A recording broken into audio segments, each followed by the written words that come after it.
अस्सलाम वालेकुम व्यूअर्स। आज हम टेस्ट नंबर 5 करेंगे, जिसका सेंटेंस नंबर 1 है she dash at the moment. इसका फर्स्ट ऑप्शन है is not studying, B option है has not studying, C option है डज नॉट स्टडीड और डी ऑप्शन है डिड नॉट स्टडीड। तो अगर आप ग्रामेटिकल देखें तो हैज़ नॉट स्टडीइंग तो ठीक ही बनता है, लेकिन डिड नॉट स्टडीड ये गलत है, क्योंकि डिड नॉट भी है और दूसरी फॉर्म भी है। Does not studied, does not के साथ दूसरी फॉर्म इस्तेमाल हुई है, तो सी और बी तो बिल्कुल ही गलत है। लिहाजा ए और बी ऑप्शन को देखते हैं तो ये बनता है she dash at the moment. She is not studying eight the moment और शी हैज़ नॉट स्टडीइंग। तो हैज़ के बाद आईएनजी वाली फॉर्म नहीं आती, हैज़ बिन हो तो फिर फॉर्म आती है, हैज़ के बाद तीसरी फॉर्म आनी चाहिए। लिहाजा ये तीन ऑप्शन ही गलत हैं और ए ऑप्शन जो है वो दुरुस्त है। She is not studying eight the moment, वो इस लम्हे नहीं पढ़ रही है। सेंटेंस नंबर 2 है शी डैश सिंस मॉर्निंग। तो पिछली वीडियो में आप यकीनन ये सीख चुके होंगे कि जिस सेंटेंस में सिंस और फार हम इस्तेमाल करते हैं या इस्तेमाल होता है, उस फिक्रे में अमूमन परफेक्ट कंटिन्यूस टेंस इस्तेमाल होता है। वो प्रेजेंट परफेक्ट कंटिन्यूस हो या पास्ट हो या फ्यूचर परफेक्ट कंटिन्यूस हो। तो इसमें देखते हैं सेंटेंस ए ऑप्शन है had been walk, had been walk, B option है हैड बीन वॉकिंग और सी ऑप्शन है हैव वॉक्ड, डी ऑप्शन है हैज वॉकिंग। तो हैड बीन वॉक गलत है, हैड बीन के साथ आईएनजी होना चाहिए था। हैड बीन वर्किंग, इस पे गौर करते हैं। और सी ऑप्शन है हैव वर्कड, तो ये भी दुरुस्त नहीं है। हैज़ वॉकिंग ये भी दुरुस्त नहीं है, चूँकि हैज़ के बाद तीसरी फॉर्म इस्तेमाल होती है। तो डियर स्टूडेंट्स, इसमें जो बी ऑप्शन है हमारा ये दुरुस्त बनता है कि she had been walking since morning, कि वो सुबह से मुतालिया कर रही है, पढ़ रही है। सेंटेंस नंबर 3 है इट डैश इन विंटर। इसका फर्स्ट ऑप्शन है रेनिंग, बी ऑप्शन है हैड रेन, सी ऑप्शन है हैज़ रेन और डी ऑप्शन है रेन्स। तो इट रेन्स इन विंटर, इसका जो डी ऑप्शन है वो दुरुस्त है, it rains in winter. Sentence number 4 है शान डैश टू लंच येट। इसका ए ऑप्शन है हमारे पास had not went, B option है has not went, C option है हैव नॉट गॉन और डी ऑप्शन है हैज़ नॉट गॉन। तो बिल्कुल सिंपल सा है, आप देख सकते हैं आसानी से। हैड नॉट वेंट, हैड के साथ दूसरी फॉर्म लगाई गई है, बिल्कुल गलत है।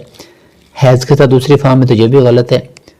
हैव नॉट गॉन और हैज़ नॉट गॉन, इनमें से चूंकि पीछे उसका जो सब्जेक्ट है वो शान है, सिंगुलर है, लिहाजा सिंगुलर नाउन हो तो उसके साथ हम हैज़ लगाते हैं, हैव इस्तेमाल नहीं होता। तो has not gone, Shan has not gone to lunch yet, Shan अभी दोपहर के खाने के लिए नहीं गया। ये सेंटेंस नंबर 5 है they dash for London tomorrow. A option है इसमें हमारे पास लेफ्ट, बी ऑप्शन है वर लिविंग, सी ऑप्शन है विल लीव और डी ऑप्शन है शैल लेफ्ट। तो जरा गौर कीजिए, इसमें टुमारो इस्तेमाल हुआ है। टुमारो का मतलब होता है आने वाला कल, फ्यूचर है। तो लेफ्ट तो पास्ट के लिए इस्तेमाल करते, लिहाजा गलत है। वर भी पास्ट के लिए है तो ये भी गलत है। विल लीव, इस पे गौर करते हैं, डी ऑप्शन है शैल लेफ्ट, तो ये भी गलत है। शैल के बाद दूसरी फॉर्म इस्तेमाल हुई है तो ये भी गलत है। तो इसका जो सी ऑप्शन है ये दुरुस्त है, they will leave for London tomorrow. ये क्वेश्चन नंबर 1 का दूसरा सेगमेंट है choose the word with correct spelling and fill up the bubbles. 4 ये लफ्ज दिए हैं, उनके स्पेलिंग दिए हुए, आपने दुरुस्त स्पेलिंग का इंतखाब करना, बबल फिल करना है। तो जरा गौर से देखना है, बहुत मामूली फर्क होता है। पहला है RAVENG, दूसरा है REVENG, सी ऑप्शन है RAVANG और डी ऑप्शन है RAVANGE। तो डियर स्टूडेंट्स, इसमें जो बी ऑप्शन है ये दुरुस्त है, REVENG रेवेंज, इंतकाम। नंबर 7 है ऑइंटमेंट, OINTEMENT ऑइंटमेंट, ONI ये ओनिटमेंट बनेगा तो ये गलत है। OINTMENT ऑइंटमेंट और ये है ONITEMEFCT, अजीब व गरीब से स्पेलिंग है। तो इसका जो सी ऑप्शन है डियर स्टूडेंट्स वो दुरुस्त है, ऑइंटमेंट, OINTMENT ऑइंटमेंट, मरहम वगैरह। नंबर 8 है METURE मैच्योर, MATURE मैच्योर और METEUR मैच्योर और MATURE मैच्योर। तो डी ऑप्शन दुरुस्त है, MATURE मैच्योर, पुख्ता और पुख्ता ज़हनी तौर पे पुख्ता हो जाना मैच्योर। इरिगेशन है नंबर 9, IRIGETION, IRIGAITION और IRRIGATION और IRRIGIATION। तो इसका सी ऑप्शन दुरुस्त है, IRRIGATION इरिगेशन आबपाशी। नेक्स्ट है इसका segment choose the correct option and fill up the bubbles. तो फर्स्ट वन है number 10th, the word heed means, heed के मानी बताने हैं। तो फर्स्ट ऑप्शन है, ए ऑप्शन है टू इग्नोर नजरअंदाज करना, बी ऑप्शन है टू पे अटेंशन तवज्जो देना और सी ऑप्शन है टू थ्रेट धमकाना और टू कॉल, डी ऑप्शन है टू कॉल किसी को बुलाना। तो हीड का मतलब होता है तवज्जो देना, to pay attention, B option दुरुस्त है। Synonym of spinning is number 11 है, सिनोनिम ऑफ स्पिनिंग इज। तो सिनोनिम का मतलब उसका माने, उसका मुतरादिफ हम माने लफ्ज बताना है। स्पिन का मतलब काटना, चक्कर देना, घुमाना किसी चीज को। तो स्पिनिंग का फर्स्ट ऑप्शन, ए ऑप्शन है रिवॉल्विंग, बी ऑप्शन है शाउटिंग और सी ऑप्शन है क्रॉलिंग और डी ऑप्शन है थ्रिलिंग। तो रिवॉल्विंग का मतलब है घूमना, घुमाना, चक्कर लगाना, शाउटिंग का मतलब पुकारना, चीखना, क्रॉलिंग का मतलब रेंग का चलना और थ्रिलिंग का मतलब बड़ा जो सनसनी पैदा कर दे, सनसनी खेज कोई वाक्य, कोई बात, कोई गुफ्तगू वगैरह। तो स्पिनिंग का इसका सिनोनिम आएगा रिवॉल्विंग, ए ऑप्शन दुरुस्त है। नंबर 12 है synonym of form, FIR, form का अपने सिनोनिम यानी मुतरादिफ बताना है। तो ए ऑप्शन है एक्सपेंसिव, इसका मतलब होता है महंगा, कीमती। बी ऑप्शन है परसिस्टेंट, डट जाने वाला, मजबूत, पीछे न हटने वाला, साबित कदम। चीप, सस्ता और कॉस्टली, बहुत महंगा और कीमती। तो फॉर्म का जो सिनोनिम है वो है परसिस्टेंट, बी ऑप्शन दुरुस्त है। नंबर 13 है first aid knowledge ranges from taking care of cuts to dealing with an unconscious victim. और विक्टिम को अंडरलाइन किया गया है और सवाल पूछा गया द अंडरलाइंड वर्ड मीन्स, यानी विक्टिम के मानी क्या है। तो ए ऑप्शन है सफरर, किसी चीज में मुबतला होने वाला, किसी तकलीफ में या किसी बीमारी में या किसी और मुकदमे वगैरह का शिकार हो जाने वाला। हेल्पर का मतलब मददगार और सप्रेसर का मतलब दबाने वाला और एनिमी का मतलब दुश्मन। तो विक्टिम का मतलब भी किसी खास तौर पे जुर्म में मुबतला हो जाना, किसी जुर्म का शिकार हो जाना और किसी बीमारी का शिकार हो जाना भी आता है। तो इसका दुरुस्त है सफरर, मुबतला हो जाए वाला। नंबर है 14, the synonym of the antonym of abandon, abandon का आपने ऑपोजिट बताना है। तो फर्स्ट ऑप्शन है डिस्कार्ड का मतलब छोड़ देना, तर्क कर देना। डेजर्ट का मतलब भी बेचारों मददगार छोड़ देना और सी ऑप्शन है इररिलेवेंट, गैर मुतल्लका और डी ऑप्शन है सपोर्ट। तो अबैंडन का मतलब तर्क कर देना और सपोर्ट का मतलब मददगार बन जाना, किसी की सपोर्ट करना, किसी की हेल्प करना। तो इसका अबैंडन का जो एंटोनिम है वो है सपोर्ट, डी ऑप्शन दुरुस्त है। ये चौथा सेगमेंट है choose the correct option according to grammar and fill up the bubble sheet. Grammar की रो से आपने दुरुस्त ऑप्शन का इंतखाब करना है और बताना है कि कौन सा जो ऑप्शन है दुरुस्त है।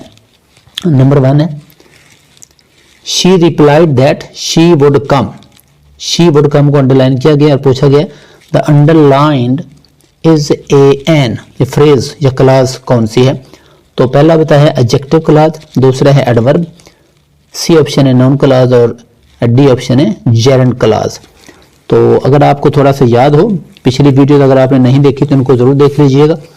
मुझे उम्मीद है कि वो देखकर वीडियो देखने के बाद ये सवाल जो आप आसानी से कर लेंगे। तो अगर यहाँ कोई एडजेक्टिव हो और उसके बाद कुछ अल्फाज हों तो एडजेक्टिव क्लास होती है, एडवर्ब हो और उसके बाद कुछ अल्फाज हों तो एडवर्ब क्लास होती है और जेरेंड जो होती है वो ING वाली फॉर्म होती है और नाउन क्लास ऐसी क्लास जो नाउन के तौर पर काम करती है।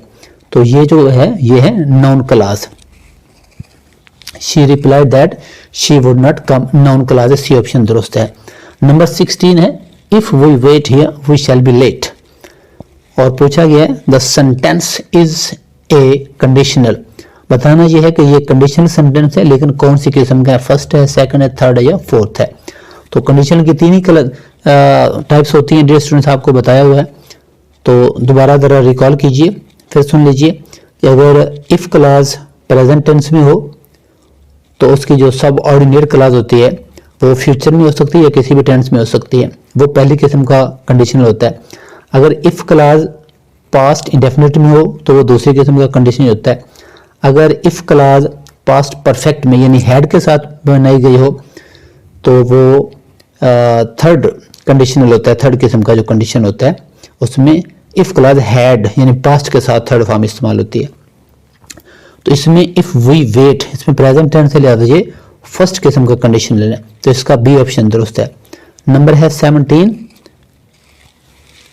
Before putting too much effort into the project you should get some guidance from your boss। और putting too much effort into the project को अंडरलाइन किया गया और पूछा गया है कि the underlined is an phrase, ये कौन सा फ्रेज है?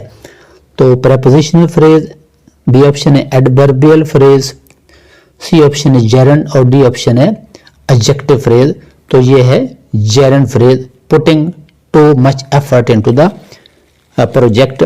पहली फॉर्म के साथ आईएनजी लगाया गया और उसको बतौर नाउन इस्तेमाल किया गया है, तो इसे हम कहते हैं जेरंड। तो ये जेरंड फ्रेज है।